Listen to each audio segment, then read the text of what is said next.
অসম চৰকাৰৰ তথাকথিত শিক্ষা বিভাগৰ ফুফুলা স্বৰূপটো দেখাবলৈ মই বৰ্তমান উপস্থিত আছোঁ চৰাইদেউ জিলাৰ সাপেখাতিত অৱস্থিত 485 নং তিমন বৰতানী প্ৰাথমিক বিদ্যালয়ৰ প্ৰকৃত স্বৰূপ দেখাবলৈ আমি ইয়াত উপস্থিত হৈছোঁ। প্ৰথমতে মই সামগ্ৰিক পৰিৱেশটো দেখাবলৈ চেষ্টা কৰিছোঁ যে 485 নং তিমন বৰতানী প্ৰাথমিক বিদ্যালয়ৰ প্ৰায় 56গৰাকী ছাত্ৰ ছাত্ৰীৰ সৈতে আচলতে শিক্ষা বিভাগে হেতালি খেলিছে নেকি আচলতে প্ৰশ্ন উঠিছে। আৰু এই অভিভাৱকসকলৰ অভিযোগ পোনপটীয়া অভিযোগৰ ভিত্তিত আমি আচলতে সৰজমিন তদন্তৰ বাবে আহিছোঁ আৰু আমি দেখাবলৈ চেষ্টা কৰিছোঁ যে এই বিদ্যালয়খনৰ প্ৰায় 56গৰাকী ছাত্ৰ ছাত্ৰীৰ বিপৰীতে এজন শিক্ষকে শিক্ষাদান কৰা প্ৰক্ৰিয়াক লৈ এতিয়া জাঙুৰ খাই উঠিছে সচেতন অভিভাৱক, যাক লৈ আচলতে চিন্তিত হৈ পৰিছে সচেতন অভিভাৱক। আৰু তেখেতলোকৰ পৰা মন্তব্য জনাৰ প্ৰাক মুহূৰ্তত আমি প্ৰধান শিক্ষক হিচাপে দায়িত্বভাৰ গ্ৰহণ কৰি থকা মই শিক্ষকৰ ওচৰলৈ যাব বিচাৰিছোঁ।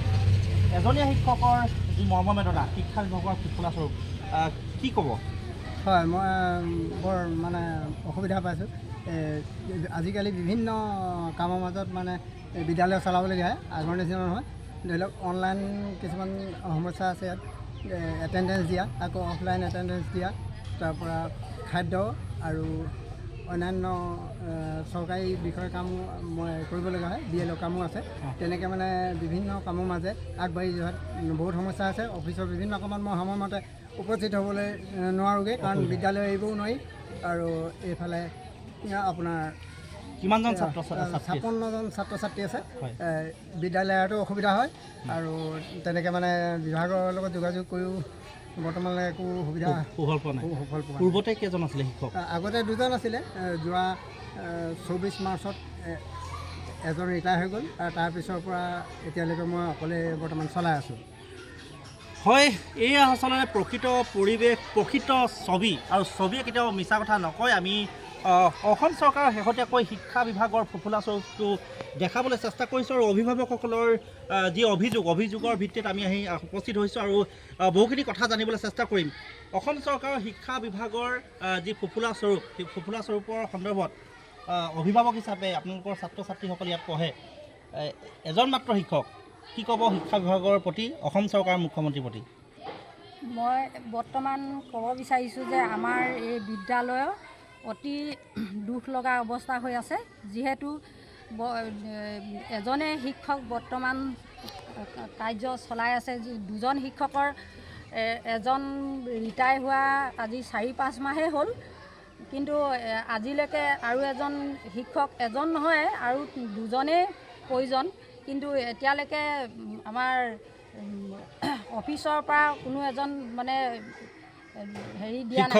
শিক্ষক নিযুক্তি দিয়া নাই। আমি অফিচলৈও গ'লোঁ, এপ্লিকেশ্যন দিলোঁগৈ, কিন্তু তেওঁলোকে অকণো কাণ সাৰ কৰা নাই। কি কাৰণেনো এনেকুৱা, কি কাৰণে কৰিছে, কিয় ইমান অৱহেলা কৰিছে শিক্ষা বিভাগে, সেইটো বুজি পোৱা নাই। যিহেতু আমাৰ এতিয়া 6টা শ্ৰেণী, এতিয়া শিক্ষক মাত্ৰ এজন শিক্ষক, কিন্তু এজন শিক্ষকে তেওঁ BLOৰ অন্যহাতে আকৌ তেওঁ খাদ্য বিভাগতো কাণ চকু দিব লাগে, অফিচিয়েল এইবোৰ দিশতো কাণ চকু দিব লাগে। সেইকাৰণে ল'ৰা ছোৱালী পঢ়াবলৈ তেওঁ সময় নাই।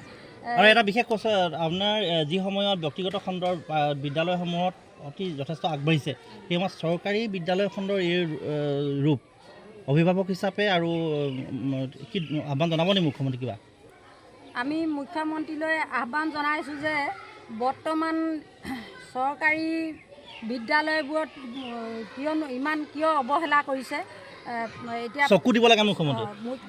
আৰু প্ৰতিবাদ যি অভিযোগ আছে অভিভাৱকসকলৰ কাষলৈ মই যাম। বাইদেউ, কি ক'ব এই চৰকাৰী যি অৱহেলা শিক্ষা বিভাগৰ প্ৰতি? শিক্ষা বিভাগৰ প্ৰতি এইটোৱে অনুৰোধ কৰোঁ যে তেওঁলোকে অকল যে হেৰি কৰিছোঁ বুলি বস্তু বাহিনী যোগান ধৰিলে নহ'ব। প্ৰথম কথা হ'ল শিক্ষক হ'লেহে এখন বিদ্যালয় সম্পূৰ্ণ সুস্থৰূপে চলিব পাৰিব। গতিকে তেওঁলোকক মই আহ্বান কৰিছোঁ যে এইটো যে অকল এজন শিক্ষকে 6টা শ্ৰেণী কেনেকৈ হেৰি কৰিব, গতিকে অতি সোনকালে, যাতে এই বছৰটো নষ্ট নহয়, অতি সোনকালে এমাহৰ ভিতৰতে আমি যাতে শিক্ষক নিযুক্তি দিয়ে, তাৰ বাবে অনুৰোধ জনাইছোঁ। আৰু এইটো কথাও কৈছোঁ যে এবছৰ যদি যায় বহুত লোকচান হ'ব আমাৰ ল'ৰা ছোৱালীবিলাকৰ। গতিকে মুখ্যমন্ত্ৰী মহোদয়লৈ ইয়াৰ জৰিয়তে অনুৰোধ জনাইছোঁ যাতে ব্যৱস্থা গ্ৰহণ কৰিবলৈ অনুৰোধ জনাইছোঁ।